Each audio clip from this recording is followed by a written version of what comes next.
I look down, it's because I have notes. Okay, and I will be looking like that sometimes because I also have notes.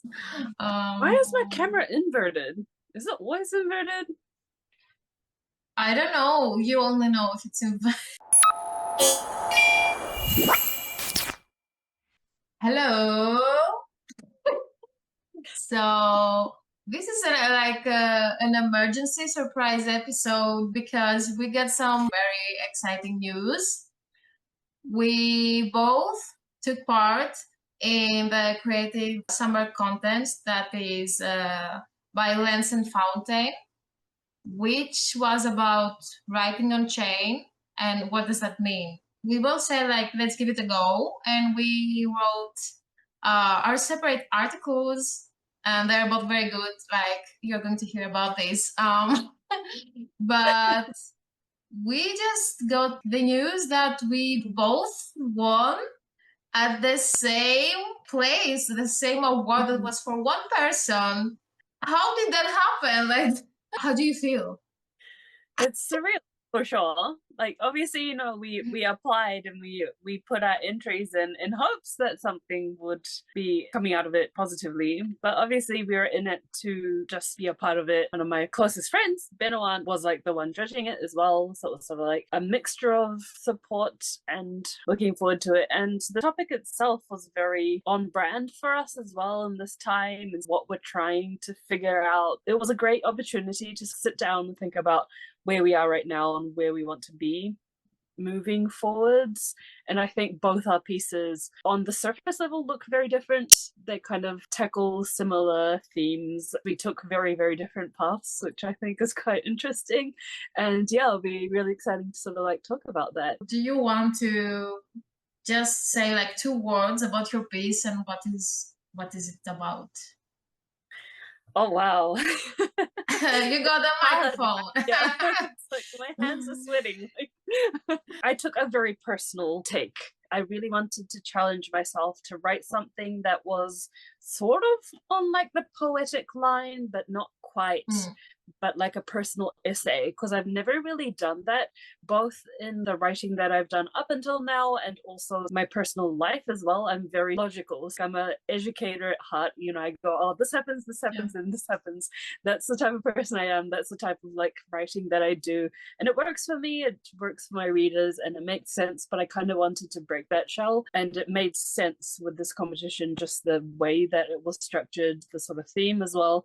I wanted it to be almost like a story, but not quite, but for it to still stay true to me. So that was the first idea that I had. And then the rest sort of kind of just came naturally about not fitting in and finding your voice, finding your place in an industry, in a space, in a world that doesn't even know what it is.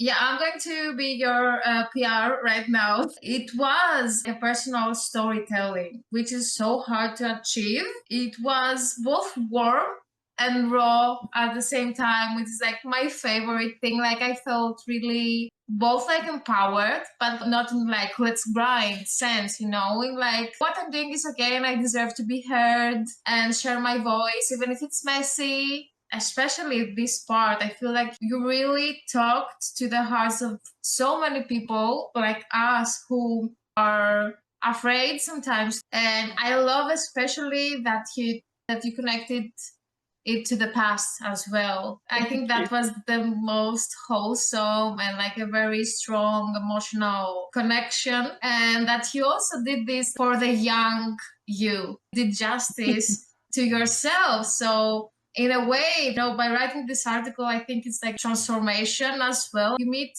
your past self and you're like, you are worthy and I hear you. And now you are forever on chain and everyone can hear you. You have this opportunity. It's just very wonderful to see this side of you publicly. And I'm proud of you because it takes a lot of guts to get yourself out there unapologetically. Yeah.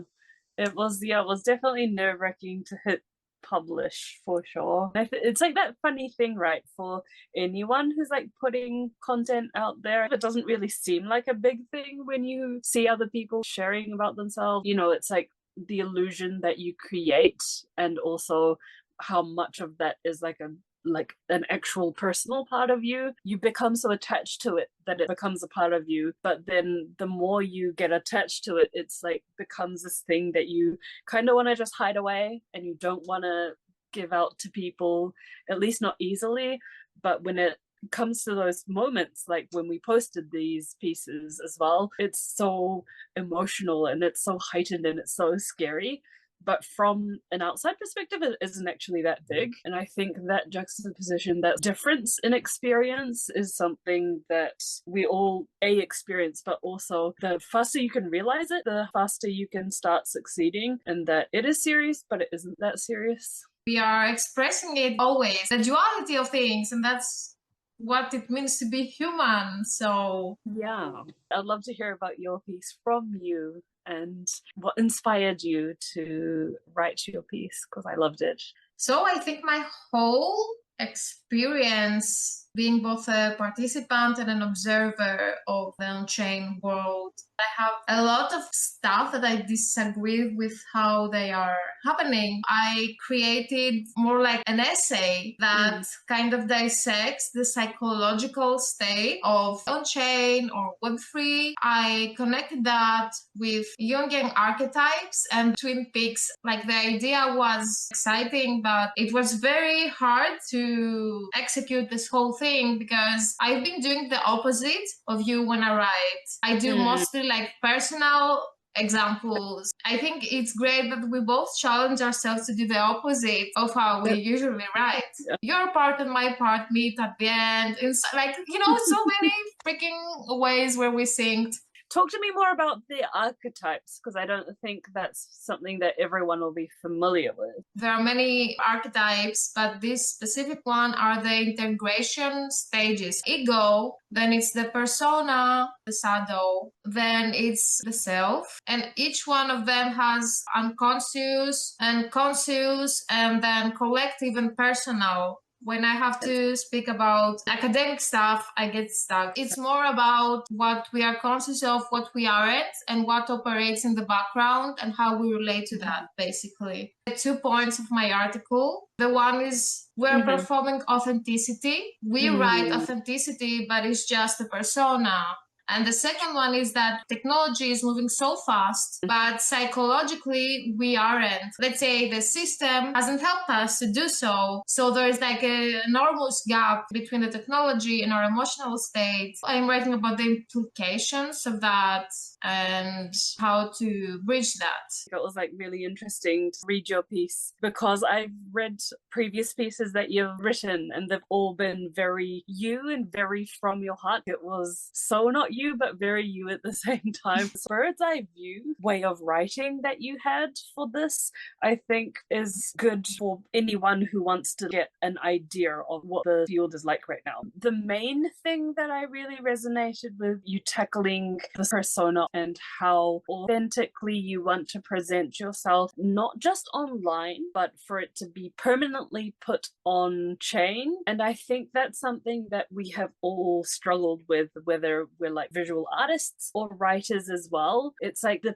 permanency of the blockchain, and it is a very scary thing. Like, I remember when I was first gifted my Lens account, I could not post for about the first 6 months or so because of this exact reason. It was this new technology. It's like a new social media where it's on chain. Every single thing you say is going to be permanently etched onto the blockchain, and that concept really scared me. I just went into the spiral of overthinking, well, how am I going to use this platform? How do I want to be perceived on this platform? And I just couldn't make that first step.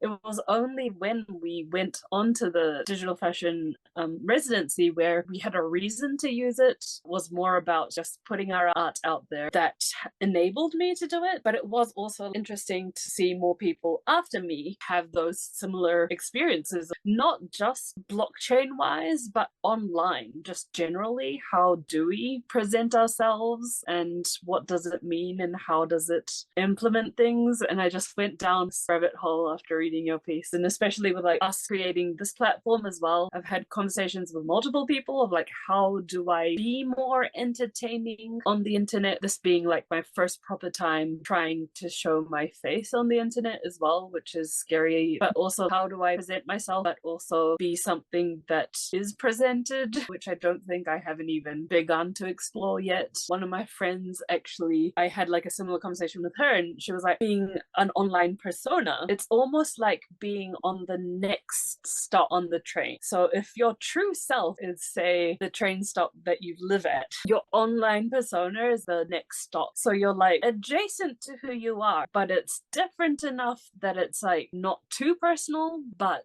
also you can sort of look at it from an outside perspective, critique it and mold it and change it and love it as it is. It reminded me of your piece. I love that you have this connection, and I love the metaphor with what we're saying. I'm wondering, do you feel like our digital selves can ever be truly authentic? Yeah, authentic, I think. Will they be true to our real physical selves? I don't think so. Like just hypothetically on a bigger picture speaking here, we don't show everything in our personal lives on the internet, but it doesn't mean that the digital persona that we have is deceiving. It's like a part of us, right? What that brought to mind for me was celebrities. Essentially, celebrities are showing a small section of their lives, of what they like, who they are. That persona is what we fall in love with, is what we like, what we see them as, and that is them. It's just a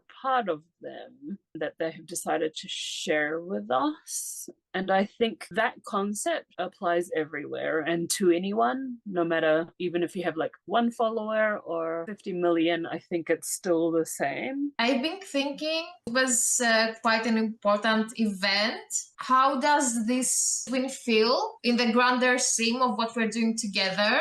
There was like a moment where to from here with our podcast because so much was changing and we were both not moving away from being artists, but sort of like that becoming not the main core thing of our lives. We can't truly say we're artists, but we are. That's obviously we always have been. But I think this has clarified that we are still on the same wavelengths. And I think that's enough for us to go off and be like, okay, this is creativity as well. Writing is definitely a fun way of expressing ourselves. We both love doing it and we both know that we want to do more of it as well. It'll be something really fun to explore, bring all these different elements of ourselves into the podcast. I think it was just exciting and it was a nice moment to regroup and reground. What about you? What do you think? It's weird to go through a transition where we both operate and identify as artists and kind of changing that from not being the core thing and going more broad. Yeah. It was like a verification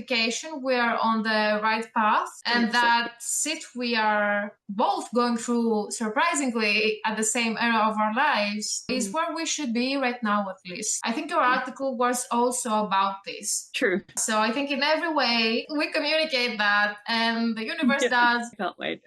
I'm excited. Yeah, it'll be interesting. Explore more from here on and maybe we can write something together, co-write something. We will. There is no doubt about that.